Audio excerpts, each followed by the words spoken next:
Buenas noches, mi nombre es Jesús Peña y les vengo a conversar un poco sobre lo que son la clasificación y tipos de pruebas paramétricas. Entre ellas tenemos prueba del valor Z de la distribución normal, prueba T-Student para datos relacionados, muestras dependientes, prueba T-Student para datos no relacionados, muestras independientes y prueba T-Student-Welch para las pruebas independientes con variancias no homogéneas. Comenzaremos hablando sobre las pruebas tipo Z. Una prueba Z es una prueba de hipótesis basada en el estadístico Z. ¿Qué quiere decir? Que sigue la distribución normal bajo el estándar de una hipótesis nula. La prueba tipo Z más simple es la prueba Z de una muestra, la cual evalúa mediante una población normalmente distribuida con varianza conocida.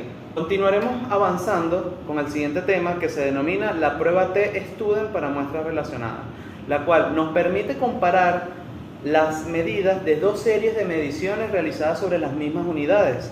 Por ejemplo, la tasa fotosintética de 30 plantas es medida en dos momentos, en la mañana y en la tarde. Esto nos ayuda para poder detectar si ocurre algún cambio en estos estudios sobre las plantas y la fotosíntesis.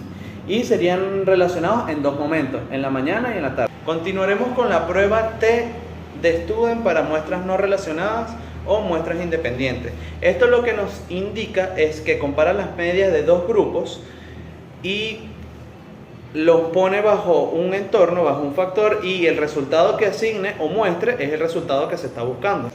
Y para finalizar o culminar tenemos la prueba T de Student-Welch para dos muestras independientes con variantes no homogéneas.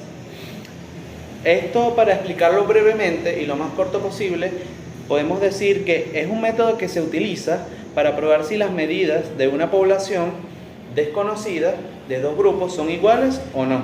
Es decir, si tenemos una población masculina y una población femenina, podemos realizar mediante este método un estudio para saber si algunas medidas son iguales o no.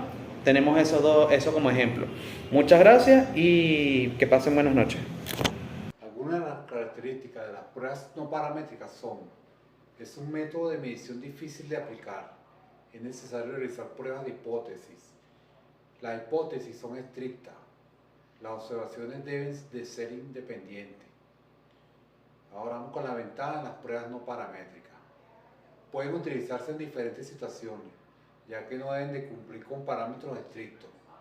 Generalmente sus métodos son más sencillos, lo que las hace más fácil de entender. Se pueden aplicar en datos no numéricos, facilita la obtención de información particular más importante y adecuada para el proceso de investigación. Ahora vamos con la desventaja. No son pruebas sistemáticas, la distribución varía, lo que complica seleccionar la elección correcta. Los formatos de aplicación son diferentes y provoca confusión. Es posible que se pierda información porque los datos recolectados se convierten en información cualitativa. Es posible que se necesite tener fuente y un respaldo con más peso. Los datos de nivel de medición de las pruebas no paramétricas son nominal u ordinal. Ellas usan distribución libre, la cual no va a seguir una curva. Y en su caso usan muestras pequeñas, menor a 30 casos. O sea, muestras no aleatorias. Y la prueba que yo más usada por las pruebas no paramétricas son la chi cuadrada. Buenas, mi nombre es José Arapé. Yo vengo a hablarle sobre los tipos de pruebas de estadística no paramétricas. Entre ellas tenemos pruebas de signo de una muestra, prueba de rango con signo de Wilkinson, prueba de Mann-Whitney, y prueba de Kruskal-Wallis, prueba de la mediana de Mood y prueba de Friedman. Entre ellas, las más utilizadas, tenemos la G cuadrada, el cual sirve para evaluar una hipótesis de una relación entre dos variables.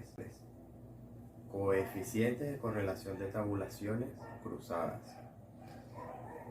En esto se evalúa la relación de las variables incluidas en una tabulación cruzada. coeficientes de correlaciones ordenadas por rangos. Esto evalúa la correlación, la medida de la correlación de una variable y las ordena por rango o jerarquías. Algunas ventajas y desventajas. Entre las ventajas tenemos fáciles de usar y entender, elimina la necesidad de suposiciones restrictivas de las pruebas paramétricas, se pueden usar con muestras pequeñas, se pueden usar con datos cualitativos. Y entre las desventajas tenemos, no son tan eficientes como las paramétricas, a veces ignoran o pierden información, llevan una mayor probabilidad de no rechazar una hipótesis nula, los formatos de aplicaciones son diferentes, pero generan confusión. Con esto podemos concluir que este tipo de estadísticas se pueden utilizar sin el tamaño de la muestra o estimación de cualquier parámetro del que no se tenga información, dado que las suposiciones son menores y puedan aplicarse de múltiples formas. Muchas gracias por su atención.